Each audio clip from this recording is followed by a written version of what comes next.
Most people spend well over an hour on leg day and walk out the gym so destroyed they can barely train the rest of the week.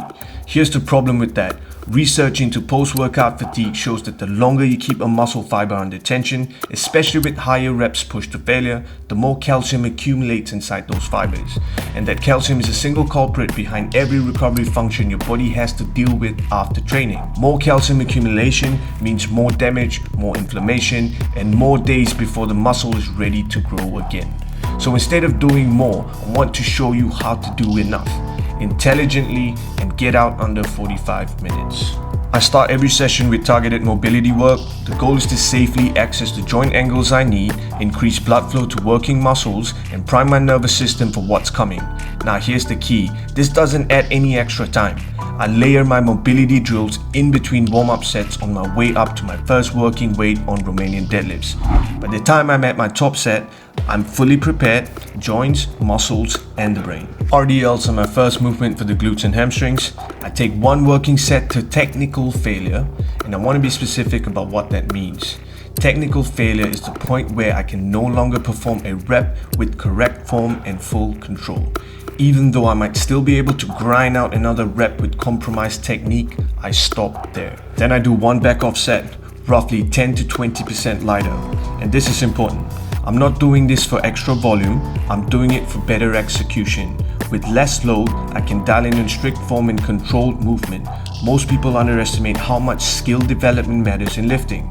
When all the sets are heavy and volume is low, you simply don't get enough practice reps to refine your technique, and back off set fixes that. Next, I move into a knee dominant quad exercise. Today, that's a hack squat. One set push to failure. For the back off set, I actually switched to a pendulum squat because my knees were starting to complain on this specific machine. This is worth mentioning. Listening to your body and adjusting on the fly isn't a sign of weakness, it's smart training. The stimulus still gets delivered, just through a slightly different vehicle. And because I'm keeping total sets low, I can afford to push those sets hard without killing my recovery. Heavy, low rep work, or in this case, a controlled set to failure, creates substantially less post-workout fatigue than grinding through multiple high rep sets. That means I can come back sooner and train this muscle again while it's still in a responsive state. After the squat pattern, I move into a hamstring curl. The reason I include both an RDL and a curl in the same session is that they train the hamstrings at completely different muscle lengths. RDLs bias the stretch position, curls target the shortened contracted position. By hitting both ends of the length tension curve in the same session, I'm stimulating more complete hypertrophy across the entire muscle. One exercise alone can't do that. Same logic applies to why I add a leg extension, even though I've already trained my quads with the squat pattern. Leg extensions isolate the quadriceps, especially the rectus femoris, in a shortened position that the squats simply don't challenge effectively.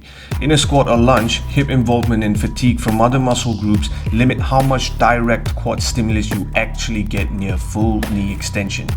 The leg extension fills the gap with a completely different resistance profile, making sure no portion of the strength curve goes under-stimulated. I finish with a calf raise variation that puts a deep stretch on the gastroc while keeping the knee straight. That's deliberate. On my second leg day of the week, I train the top half of the range with the bent knee to shift emphasis towards the soleus. 2 sessions, 2 positions, full coverage. So that's the full session, 6 movements, low total sets, every set earning its place. The reason this works is not because I found some shortcut, it's because the physiology supports it. When you manage fatigue intelligently by keeping volume per session moderate, choosing exercises that complement each other across different muscle lengths and not chasing junk volume, you recover faster, you can train more frequently, and over a course of a week, you accumulate more productive stimulus than someone spending 2 hours destroying themselves once. Train hard, train smart, get out in 45 minutes, and come back ready to do it again. Like and subscribe if you found value in this. See you in the next one.